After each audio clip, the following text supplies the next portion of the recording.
We need to talk about the controversial BELA bill that was signed into law by President Ramaphosa on Friday. BELA has got a lot of South Africans confused, confounded, discombobulated, discombobulated, and there has been a mountain of misinformation and misunderstanding around what BELA actually does. So tonight, let's unpack the truth about BELA and dispel some of the misinformation that's going around, and let's look at some of the objections too, because there have been objections by some critics that have left those critics saying, BELA ciao. If you don't get it, forget about it. BELA is the Basic Education Laws Amendment Act. It's a piece of legislation designed to update our current laws around schooling to try and bring more school policies in line with our Constitution.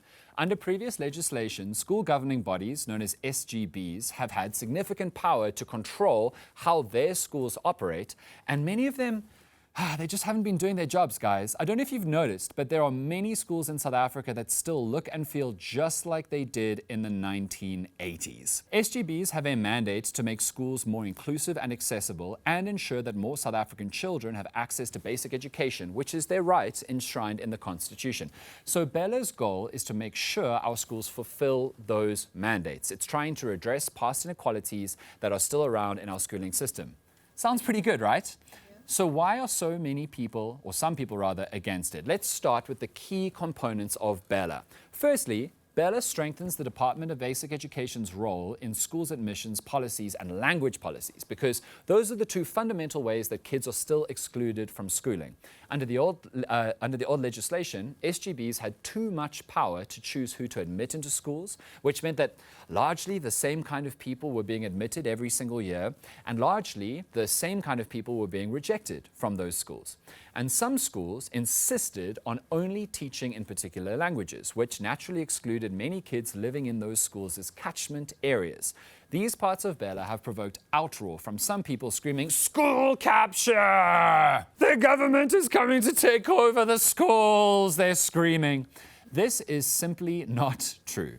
BELA requires schools' admissions and language policies to abide by the Constitution and mandates that the Department of Basic Education have schools' policies checked in a non-arbitrary process. So all BELA does is make sure that admissions and language policies fit the Constitution. And then people say, no, leave it to the SGBs, let them do it.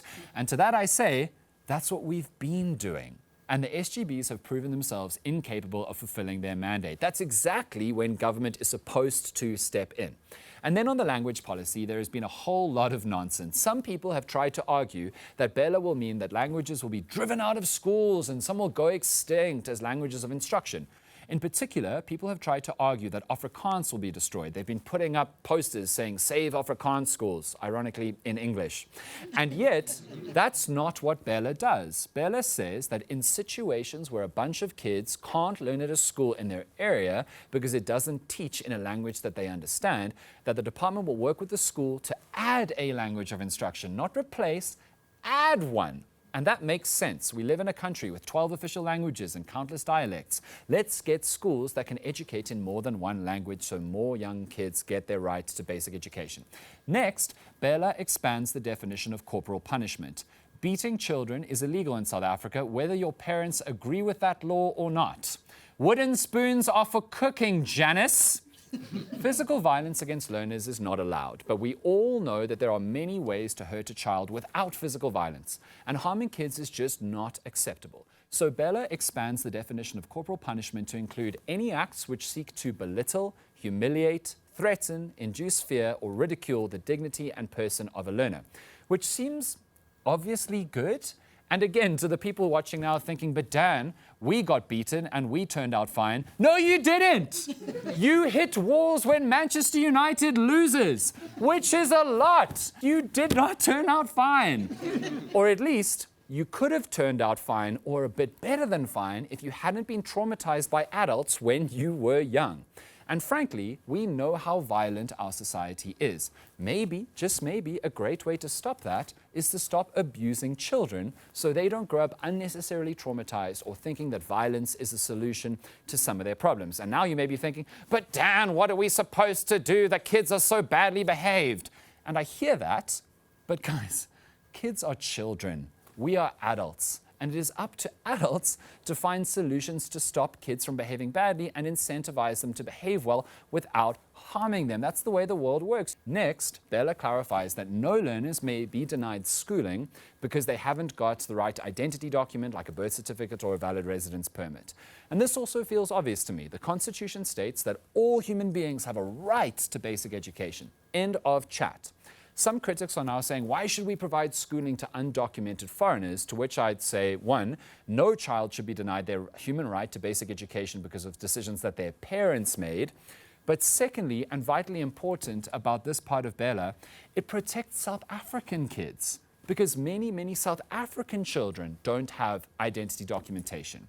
Their parents never got them a birth certificate or they lost their documents. This part of the bill is for them too. BELA also makes schooling compulsory from grade R, and it says the right to basic education extends to grade 12, which is great because it means we can hold the government accountable to providing education to kids all the way to matric.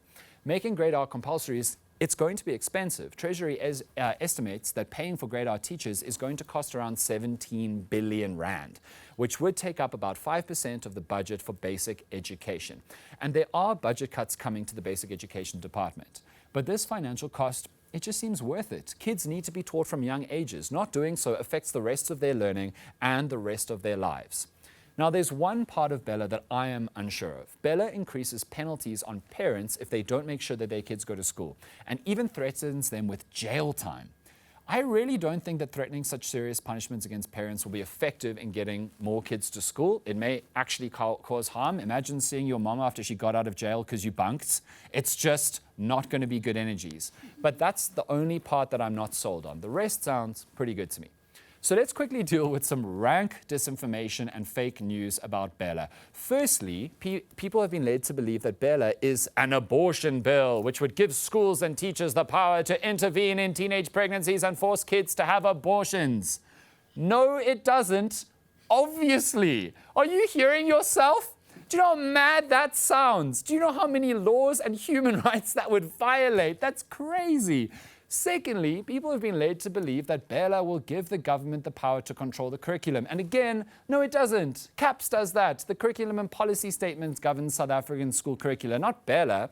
Third, people are saying that BELA is going to teach sex to the toddlers. And again, are you mad? Are you hearing yourself? Do you think we would do that? BELA has nothing to do with comprehensive sexuality education. And finally, homeschoolers have been led to believe that BELA takes away their right to control their children's education and may force homeschoolers to put their kids in school. And again, no, it doesn't. All BELA does is provide the Department of Basic Education a framework to check that homeschoolers are teaching their children in an appropriate manner that has the child's best interest at heart. That's it. And we need that because up until now, homeschooling has been largely unregulated in South Africa. And look, some homeschooling goes great, but we all know that there are some fruity people homeschooling their kids, guys. There are some fruity beliefs washing around in homeschools. There are parents who are not good teachers, some who are not good at life, some who frankly just don't have a good grip on reality. I'm just saying that when someone at a party tells you that the aliens are here wearing human flesh suits, they got homeschooled. So these children need to be looked after so they can also get proper basic education, which is their right. So, the DA, among others, aggressively opposes BELA. They tried to stop Ramaphosa from signing BELA into law on Friday, even though BELA has passed many rounds of checks and voting. And by that stage, the president was actually constitutionally bound to sign the bill into law. Ramaphosa gave one concession. He delayed the implementation of the admissions and language policies, the two I spoke about at the start. He delayed them for 3 months, the implementation, to give time for more consultation to find a solution to regulate SGBs in a different way to what BELA plans to do. Now, it's unlikely after this many rounds and voting that BELA has gone through that there'll be a different resolution, but we will see. Did I just say after all the rounds that BELA has gone through? Please do not take that out of context. We're going to take a quick break. We're going to take a quick break. That did not just happen.